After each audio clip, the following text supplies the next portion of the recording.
Walk, walk क्या था, जिसमें वर्टिसेस और एजेस क्या हो, अल्टरनेट, ठीक है।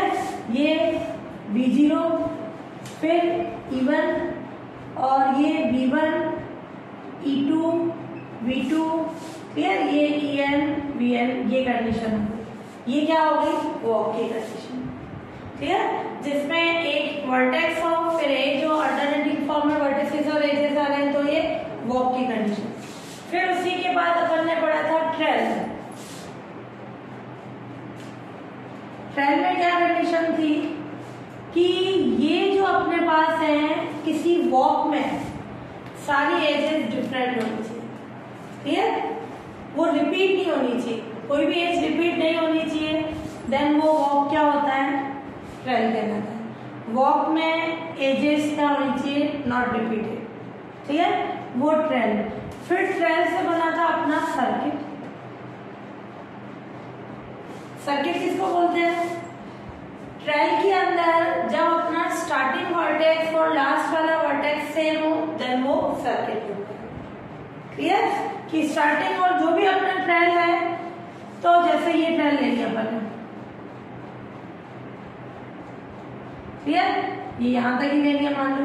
अब इसमें ये और ये सेम है, तो वो क्या बन जाएगा, सर्किट की कंडीशन। फिर अपना है पाथ। पाथ में क्या होना चाहिए, जो वॉक है उसमें वर्टिसेस क्या होना चाहिए, डिफरेंट। इसमें ट्रेल में एजेस डिफरेंट होनी चाहिए, यानी एजेस रिपीटेड नहीं होनी चाहिए, और पाथ में वर्टिसेस रिपीटेड होनी चाहिए, क्लियर। अब अपना क्या है, यूलेरियन पाथ, क्लियर, पाथ तो वही कंडीशन, और वो किस फॉर्म में आना चाहिए, यूलेरियन की फॉर्म में। तो इसके अकॉर्डिंग अपन डेफिनेशन ले लें इसकी,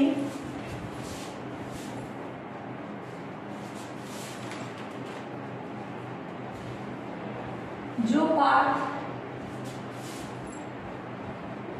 कर्व की एवरी एज पर, कर्व की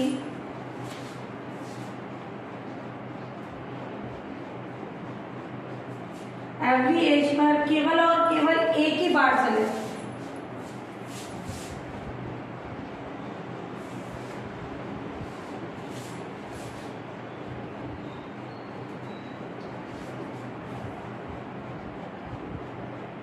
यूलेरियन पाथ कहलाता है।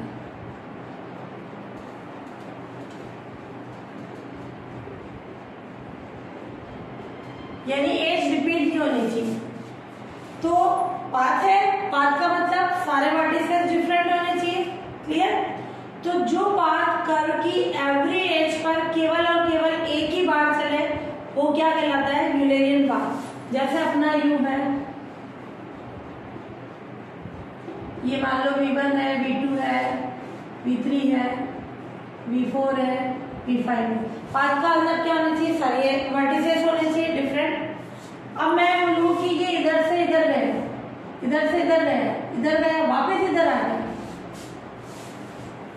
इधर से इधर जा रहा है, वापस इधर जा रहा है, इधर आके वापस इधर गए, तो एज क्या हो गई, रिपीट हो गई, क्लियर। तो ये बोल रहा है कोई जो भी पाथ है कर्व की एवरी एज पर केवल और केवल एक ही बार चले, यानी एज रिपीट नहीं होनी चाहिए पाथ के अंदर, तो वो क्या कहलाएगा, यूलेरियन पाथ। तो किसी पाथ में कोई भी एवरी एज रिपीट नहीं होती है, तो वो यूलेरियन हो जाएगा।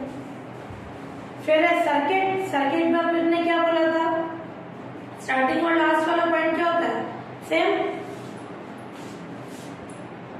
तो ये है अपन कंडीशन,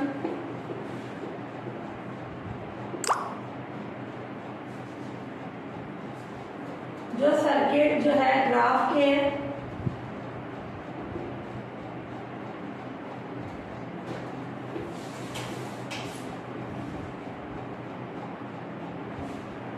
एवरी कॉर्नर यानी एवरी एज पर केवल और केवल एक बार चले,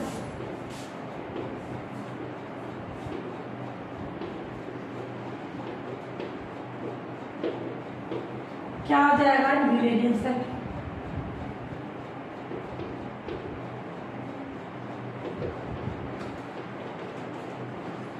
क्लियर डिफरेंस। तो पाथ जो है यूलेरियन का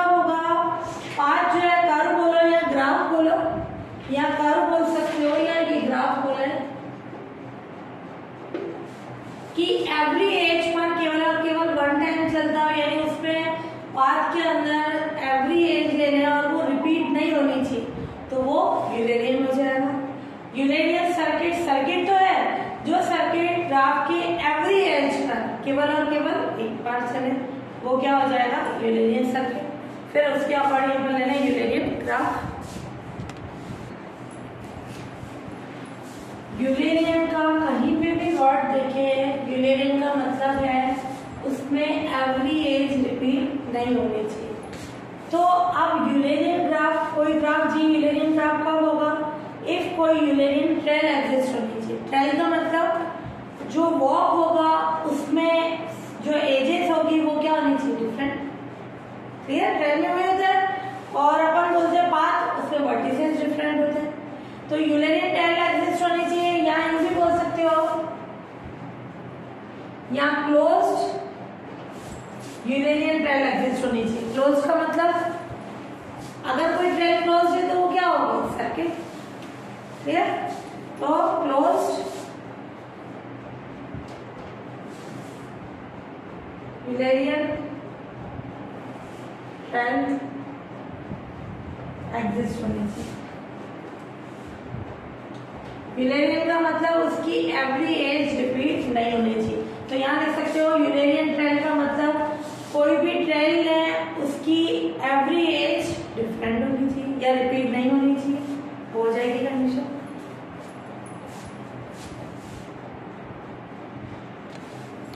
एक अपन ने यूलेरियन की कंडीशन पढ़ी, उसमें यूलेरियन ग्राफ था, पाथ था, सर्किट था। क्लियर, यूलेरियन में क्या और हैमिल्टनियन में डिफरेंस क्या हो गया। यूलेरियन में होगा कि जो भी ग्राफ हो उसमें एवरी एज क्या होनी चाहिए, वन टाइम होनी चाहिए। क्लियर, या एज जो है रिपीटेड नहीं होनी चाहिए। और हैमिल्टनियन में वही चीज होगी, एवरी वर्टेक्स क्या होना चाहिए, एक ही बार होना चाहिए। या जो भी ग्राफ होगा एवरी वर्टेक्स से वन टाइम पास होना चाहिए, एक बार ही पास होगा, इनको रिपीटेड नहीं होगा। तो पहले है हैमिल्टनियन साइकिल, कोई क्लोज वॉक क्या होता है जिसमें ग्राफ में वर्टिसेस और एजेस अल्टरनेट फॉर्म में चलती है ना, वो वॉक हो गया। अगर वो वॉक कैसा है, क्लोज्ड। क्लियर, तो कोई क्लोज वॉक एवरी वर्टेक्स से वन टाइम पास होता है, केवल और केवल एक ही बार गुजरे, यानी वर्टेक्स रिपीटेड नहीं हो, तो वो क्या होगा हैमिल्टनियन साइकिल कहलाएगा। फिर हैमिल्टनियन ग्राफ, यानी हैमिल्टनियन साइकिल के जो ग्राफ होगा, यानी उससे जो ग्राफ बन रहा है हैमिल्टनियन साइकिल से, उसको हैमिल्टनियन ग्राफ कहते हैं। क्लियर, तो हैमिल्टनियन साइकिल के ग्राफ को अपन क्या बोलेंगे, हैमिल्टनियन ग्राफ, यानी साइकिल को सेटिस्फाई करना चाहिए। फिर हैमिल्टनियन पाथ, तो पाथ तो होना ही चाहिए, कोई भी पाथ हैमिल्टनियन का मतलब उसमें वो एवरी वर्टेक्स से वन टाइम पास होना चाहिए। तो कोई पाथ हैमिल्टनियन पाथ कहलाएगा, वह एवरी वर्टेक्स से वन टाइम पास होता है। हैमिल्टनियन सर्किट, कोई सर्किट हैमिल्टनियन होगा कब, जब वह एवरी वर्टेक्स से वन टाइम पास होता है। तो सिंपल सी कंडीशन हो गई, यूलेरियन और हैमिल्टनियन का मतलब क्या होगा, हैमिल्टनियन में क्या होगा, वो एवरी वर्टेक्स से वन टाइम पास होता है। नोट डाल के लिख देना, हैमिल्टनियन का मतलब वो जो भी कर्व होगा या ग्राफ है वो एवरी वर्टेक्स से वन टाइम पास होगा, और यूलेरियन में वो एवरी एज से वन टाइम पास होगा, यानी उसमें एवरी एज रिपीटेड नहीं होनी चाहिए।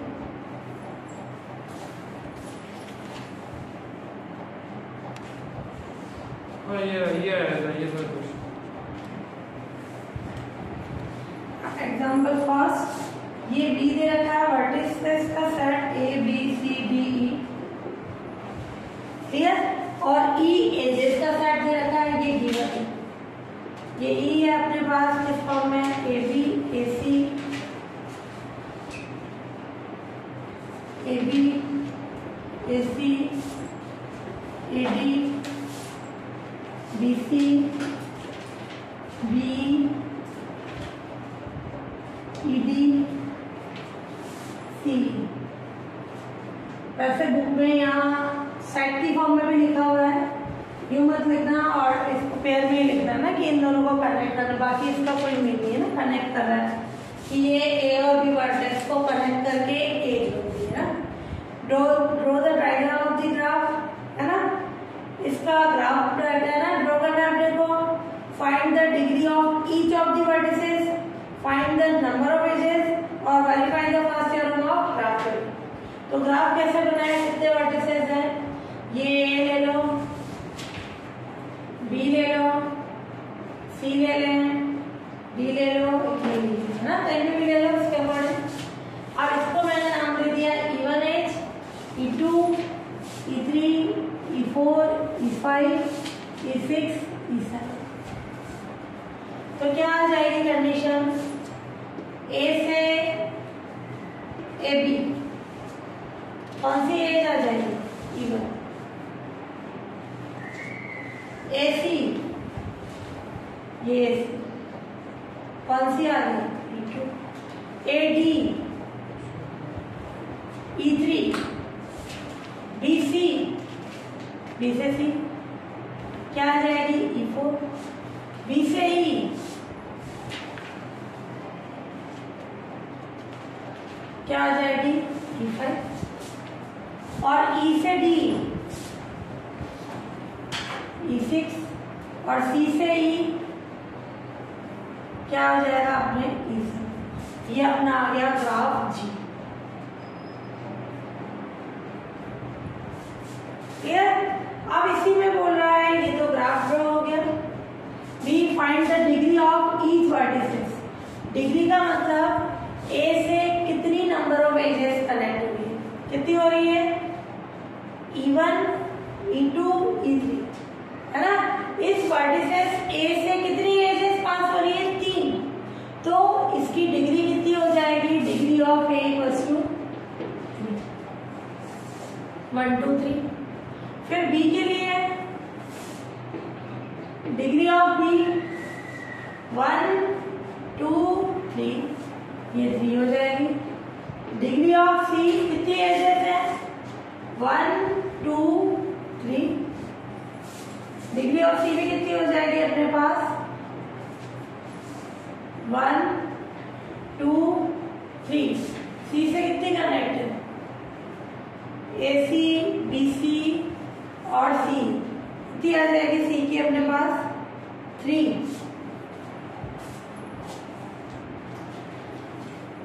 हाँ, अपने अकॉर्डिंग ये अगर करेक्शन करना चाहो बुक में, ये सी डी कर लेना, क्लियर, तो वो उसकी डिग्री 4 आ जाएगी, क्लियर। अब अपने जो है क्वेश्चन में उसी के अकॉर्डिंग कर लें, और नहीं तो यहाँ करेक्शन कर लेना, ई डी नहीं करके सी डी, यानी ई और डी कनेक्ट नहीं है ना। अपना जो है मैं उसी के अकॉर्डिंग कर लूँ। तो डिग्री ऑफ सी क्या होगी, सी से कितने कनेक्ट है, 1, 2, 3। डिग्री ऑफ डी, डी से कितनी कनेक्टेड है, 1 और 2।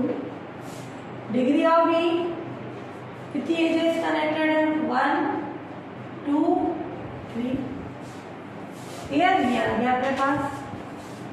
फिर अपने को चाहिए फाइंड द, ये तो डिग्री आ गई each vertices, find the number of edges. Number of edges कितनी है, टोटल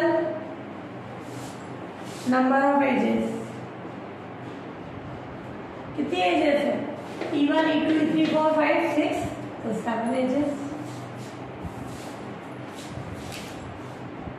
फिर क्या होता है, फर्स्ट थ्योरम, वर्टिसेस की डिग्री का सम वो किसके इक्वल होता है, ट्वाइस। फर्स्ट थ्योरम क्या होती है,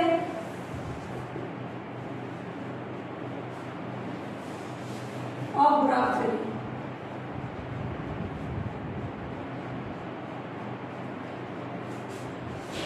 ये क्या हो जाएगा, sum of degree of each vertices इसके इक्वल होगा ट्वाइस नंबर ऑफ एजेस। जो जितने भी वर्टिसेस हैं उनकी डिग्री का सम, यानी 3 + 3 + 3 + 2 + 3 कितना हो गया, 9, 12, 14। वो इक्वल है, देखो 2 नंबर ऑफ एजेस कितने हैं, 14, 14 इक्वल्स टू 14। तो हैंस फर्स्ट थ्योरम क्या हो गई, वेरीफाइड हो गई। Hence first theorem of graph theory is verified. Clear, वो वेरीफाइड हो जाएगी अपने दोनों साइड।